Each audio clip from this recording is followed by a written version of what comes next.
4 years ago, Saraland's Matt Peacock had quit baseball and was working in a sawmill. Just last week, Matt Peacock made his Major League Baseball debut for the Arizona Diamondbacks, and it was a record-setting event. It is truly a movie-like story. Matt joins us now on Studio 10. Matt, we are so thrilled we could talk to you on Studio 10, man. Thank you so much for giving us this call. Thanks for having me. Well, I want to start with this. Part of the reason we were able to get this call is because you do share a friendship with our good friend Chelsea Sayasan here. Yeah, we go back. She said you used to give her rides to school? Yeah, our parents, our moms are best friends growing up, so. Well, that's awesome. So I know that their family, your family, everyone in Saraland and here on the Gulf Coast is tremendously proud of your journey to the major leagues. Let's start with your appearance on when you made your debut, a record-setting debut, pitching 3 innings in extra innings. What was that like? I couldn't have been thrown in a worse situation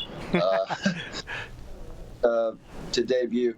I was talking to our pitching coach in the bullpen, and I asked, I was like, hey, is Young going to go 2 innings? Is the guy before me? He's like, nah, man, you're next. I was like, oh, awesome. It's 30 degrees. I'm freezing. I've been sitting here for 5 hours.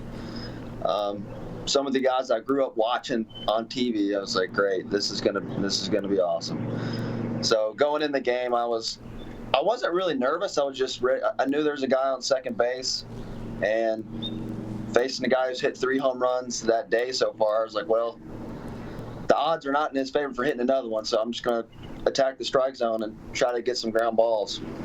It's always a good strategy to throw strikes, man, and you definitely made it work. If you're unfamiliar, if you're a viewer watching us, Major League Baseball has a new rule in place that when extra innings start, they start with a runner on second base. So your debut came in extra innings. You were able to pick up the win in your debut, and you got a Major League Baseball hit, which is rare as it is for a pitcher. All of these things were setting records, I'm told. Yeah, I didn't know until after the game.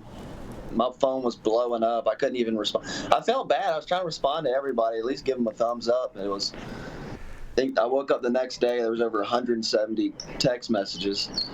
But yeah, it was pretty wild. What's really cool too is not just that your friends and family were reaching out to you, but your story of your rise to this position took national notification. USA Today wrote an article about you and all the background of your journey to get here. So we mentioned you were working in a sawmill, you had quit baseball due to an injury, you tried to give it a shot, the minor leagues, you spent a few years there, and then the COVID year happened. What were you doing during last year during COVID? I was doing concrete work with my dad. My dad works for Bay Concrete there in Grand Bay, so I was just helping him do some concrete work and just miscellaneous work, working out and throwing when I can. Everything got shut down, so I couldn't go to South Alabama. Is usually where I work out and throw, and I couldn't go there because of the restrictions. So whenever they told me they were going to call me back out for instructs, like, you have 2 weeks. I was like, ugh. So I set up a cushion on our chicken coop at home, and I threw baseballs to the cushion on the chicken coop, and my wife would pick the balls up and throw them back. So that was my off season. I mean, I don't know if you're familiar, but that sounds like Hank Aaron hitting bottle caps in his yard when he was growing up here, another famous Gulf Coast baseball player. But to go from that to all of a sudden being pitching in the major leagues, how did you come on the roster since you didn't get to play this year? How did you wind up on the roster to start this season?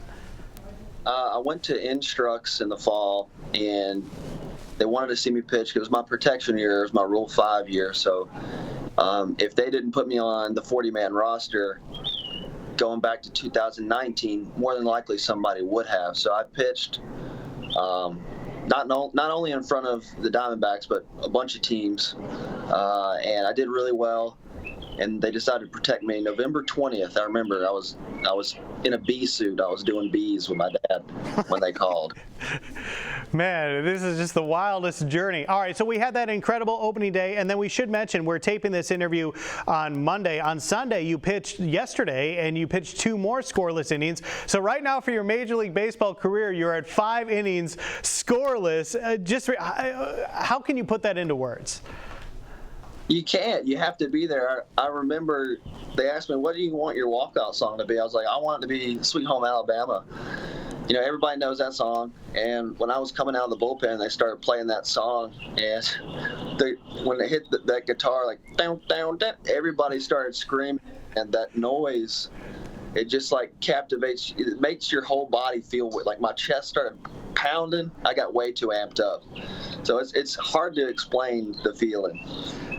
Lastly, we do have some pictures, or a picture of you hugging your family, to go back into their arms after everything, your entire journey to get here. I mean, that's the thing that every kid dreams about as a baseball player. I know I did. You got to live it. Tell us about that. It was nice having them there. It was a little bit. Luckily, I knew a couple of days before they actually called me up. Like, hey, you know, there's an injury. You're the guy we're going to call up. So if your wife's still in town, I was in San Diego at the time. If your wife's still in town, tell her, hey, she needs to get a plane ticket to Colorado. I told my wife outside the locker room, and then called my mom and my dad, my agent, and luckily everybody got to show up, and it was really nice. It was my mom's birthday. It was her 50th birthday, so she had a good birthday. I had a good opening day, or debut, and my stepdad was there. My dad didn't get to make it because he couldn't get a flight out on time, but he came the next day, and then everybody got to come. Everybody watched, so it was great. Well, we will definitely be watching you here at home. Congratulations on all the success. As you mentioned, your mom's birthday, you recently got married. Congratulations on that. This is just a storybook year for you. And speaking of stories, heads up, Disney might be calling you, because this is just a fascinating tale, man. That'd be cool. All right, Matt Peacock, congratulations. Best of luck the rest of the season. Thank you. Appreciate it.